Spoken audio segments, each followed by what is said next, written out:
You're born in a cozy pouch, nestled against your mom's belly in the vast Australian bush. It's not a dramatic scene, no big bang, no sudden burst into the world. Just a quiet, sleepy existence. You're small, blind, and completely helpless. At first, you're about the size of a jelly bean, soft and squishy, barely able to move, let alone see the world. Your world is a little pouch, warm and comforting, the safest place you could possibly be. For the first few months, survival is simple. You do one thing: hang out. You latch onto your mom's nipple and she provides everything you need: warmth, milk, comfort, and safety. Seriously, your life is pretty much just a never-ending nap fest, interrupted only by the occasional nursing session. Your world revolves around that little pouch, and you couldn't ask for a better place to grow. But things start to change. While you're getting bigger and stronger in your mom's pouch, the world outside is still spinning.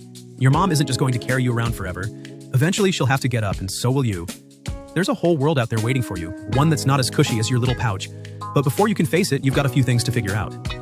First, you'll need to leave the pouch. You're not ready to climb the tree just yet, but as your muscles grow, so does your curiosity. You begin to peek out from your comfy home, looking at the world with wide, wondering eyes. It's not a perfect world, though. There are predators, other animals, and the ever-present danger of falling out of a tree. But for now, you stay safe. You stay with your mom, nestled in the pouch. You grow bigger and stronger every day, and one day, you'll make that big leap from pouch to tree. But that's not as easy as it sounds. The world outside is a whole new challenge, and you're not ready for it. You'll need to learn balance, coordination, and most importantly, the art of survival in the trees. But here's the thing. Your mom is doing more than just keeping you safe. She's teaching you. She's showing you what it means to be a koala. And before long, you'll be big enough to follow her lead, climbing up into the trees, balancing on the thick branches with your big, fluffy feet. You'll start to nibble on the eucalyptus leaves, savoring their taste, learning what it means to live off the trees. You'll begin to realize that the life you knew in the pouch was just the beginning. The real adventure starts now. The world above is full of surprises, challenges, and things that want to eat you. But you've got something they don't. Your mom's guidance and that big, soft, fluffy body of yours. Sure, you'll face dangers and difficulties, but you've got time. You're not expected to be perfect right away. You're just starting, and that's okay. But soon you'll have to take that first step into the world of trees. Your mother's watchful eye will still be there, but it's time for you to start making your own way. Step by step, branch by branch, you'll begin to explore your new world, learning to trust your own instincts and abilities. And you'll learn the most important lesson of all: survival. It's not easy, but with each day that passes, you'll be more and more prepared for the challenges ahead. Your world is about to get a lot bigger. By the time you're about 6 months old, you've outgrown the pouch, and it's time to take on a big challenge: learning how to climb. But hold on, you're not jumping straight into a koala-sized adventure yet. First, you've got to figure out how to climb. At first, it feels like an impossible task. You've spent most of your life curled up inside your mother's pouch, snoozing and nursing, but now you've got to face the world outside. Your tiny paws, still soft and inexperienced, dig into the rough bark of the tree, and you feel a wave of panic hit you. You're not sure if you're going to make it. You scramble up the trunk, more or less holding on for dear life as your legs wobble like a newborn giraffe trying to walk. You've got the paws for it, sure, but the balance? Not so much. It's not graceful. In fact, it's kind of a mess. Your legs keep slipping, and every time you feel like you've made progress, you slide back down a little. You're clumsy, but there's no way around it. You have to get this right. If you can't climb, you can't eat. And if you can't eat, you won't survive. The good news? Trees are your best friend and your new home. You're born to live in the canopy, high above the ground, where predators can't easily get to you. The bad news? If you don't figure this out, you'll be stuck on the ground, and trust me, that's no place for a koala. As you finally reach the first sturdy branch, you take a deep breath, trying to calm your racing heart. The world is different up here. You can see the vast expanse of the bush, filled with tall eucalyptus trees, the only food source you'll ever know. It's beautiful, it's peaceful, and for a moment you forget about the panic and focus on the task at hand. But here's the catch.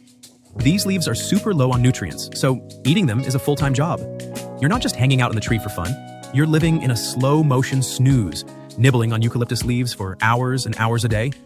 The leaves don't provide much in the way of energy, so your metabolism is slow. And because of that, you've evolved to spend most of your time sleeping.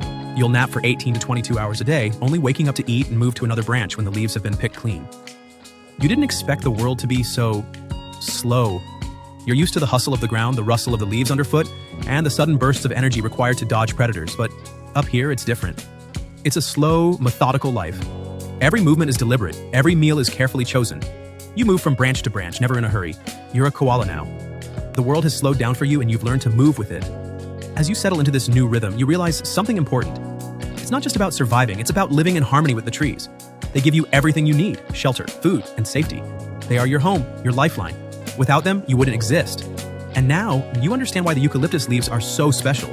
They may not be the most exciting food, but they're all you've got, and they sustain you in ways that no other food could. But even as you settle into your new life, you know that things won't always be this easy. The trees are your refuge, but the world outside is full of dangers. The ground below is home to predators like dingoes, snakes, and birds of prey. And while you may be safe up in the trees, you can never let your guard down. Every day is a lesson in survival, and every branch you climb, every leaf you nibble, is a reminder of how far you've come and how much further you have to go. But for now, you're okay. You're here. You're safe. And you're learning how to be a koala. Now that you're a bit older and much better at climbing, it's time to explore the world beyond your mom's safe branches.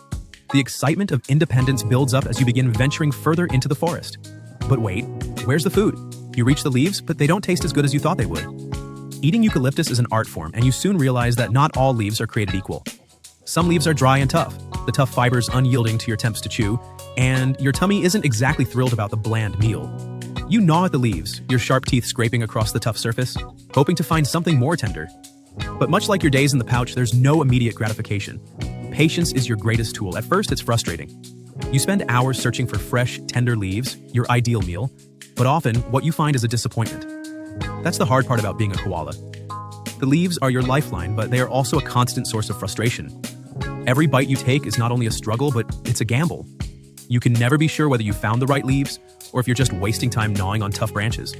But here's the truth of koala life. You don't have a choice. Your whole existence revolves around it. Find food, eat, and survive. You spend most of your time in the canopy, moving between trees to find the freshest, most tender leaves. In a world where most animals have to constantly hunt, chase, or forage, you're bound to the trees, living life at a deliberate pace. Every day becomes a routine of eating, resting, and searching. When you've had your fill of leaves, you retreat to a comfortable branch and sleep it off, preparing for the next round. But just when you think you've got it figured out, here comes your next problem. Other koalas. It's time to deal with the competition. Some koalas are bigger, stronger, and more experienced. They've mastered the art of climbing to the top branches of the tallest trees, reaching the freshest leaves that you can only dream of. They have the prime spots in the forest, and they're not afraid to take over the best trees. If you're not careful, you might find yourself fighting for space, or worse, for food. The danger isn't just physical, it's psychological too. The subtle stress of knowing that the trees you want to eat from could be taken by someone bigger or stronger than you is constant. It forces you to be vigilant, to always be looking around, assessing the threat. The competition is fierce. At first, you try to avoid the older, stronger koalas. You stick to your smaller trees, the ones that seem safer. But soon you realize that even these smaller trees come with their own problems. Every now and then, you'll find an older koala claiming the branch you've been eyeing. Your heart races as you attempt to decide whether to fight or retreat. The first time you experience this, your instincts scream at you to fight back. After all, this is your territory, but you hold back. The fight isn't worth it, not yet. Instead, you choose to wait. You decide to watch, learn, and find another way. Eventually, you find your own rhythm. You climb trees, you eat, and you rest. But every now and then, the fight for space becomes inevitable. Sometimes you're not as lucky as you'd hoped. You find yourself face to face with an older koala who isn't willing to share. The tension is palpable, and you can feel your muscles tense in preparation. The encounter is brief, but intense. You know that in the wild, it's a game of survival. It's not about brute strength, it's about outsmarting the competition.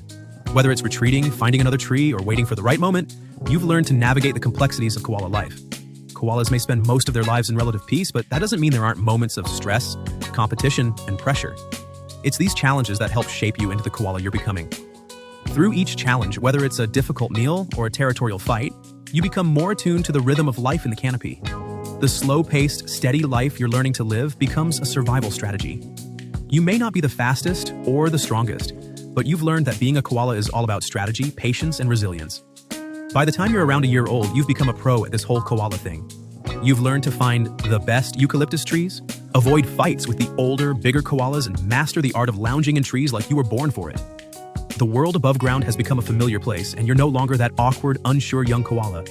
Your body's grown stronger, your claws sharper, and your balance better than ever. You've become adept at navigating the treetops, finding the perfect spot to settle, and resting for hours on end. You no longer need to rush. Everything is slow and deliberate in your world. Your days are spent lounging, sleeping, and nibbling on the few remaining tender leaves that you can find. But then, the inevitable happens. The call of the wild. It's time to find a mate. However, this isn't the romantic, serene process you might have imagined. Koalas have a very specific mating ritual, and it's anything but pretty. It begins with finding a female, which on its own isn't so easy. Koalas are solitary animals, and when it's time to mate, the competition becomes fierce. You've learned that in order to win the right to mate, you'll have to assert your dominance. You will grunt, bellow, and use your claws to make sure every other male in the vicinity knows exactly who's boss. But it's not just about proving you're the strongest. The female koala might decide she's not impressed by your displays. And if that happens, you might have to start all over again. This process of dominance and rejection, of proving your worth and winning over your mate, takes time. It's a harsh reality, but it's all part of being a koala. As you grow older, life becomes a cycle of finding food, defending your place in the trees, and avoiding predators lurking below. You begin to realize that while the treetops offer comfort, they also come with risks. There's always the possibility that another koala, younger and more aggressive, will try to push you out of your tree. The fear of falling, literally and figuratively, haunts every koala. The threat of losing your spot in the tree can be more terrifying than any predator that might lurk beneath. You've also noticed that the eucalyptus leaves you rely on are becoming harder to come by. The trees are spreading further apart, and you have to travel longer distances to find the best leaves. This makes your already limited life even more challenging. Koalas are known for their slow-moving nature, but now, more than ever, you realize that moving through the forest requires more energy than you thought. In the wild, survival isn't just about your physical strength. It's about understanding the delicate balance between the resources around you and your ability to defend them. Every day, you find yourself making quick decisions. Should you risk climbing higher for better leaves, or stay where you are to avoid the possibility of an attack? Should you challenge a larger koala for a prime spot, or retreat to a quieter, less contested branch?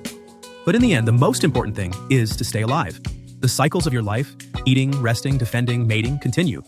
You're no longer just a young koala struggling to survive. You've become a part of the larger system, a tiny cog in a much bigger, more intricate machine. As you continue your journey through the trees, your life reflects the same slow pace as the world around you. The calls of other koalas, the rustle of leaves, and the distant sounds of the forest blend together into a steady rhythm. And now, with a mate found and a new generation of koalas to carry on your legacy, you're reminded that the cycle continues. The life you've led has been slow and steady, but it's one that has allowed you to carve out your place in the wilds of Australia.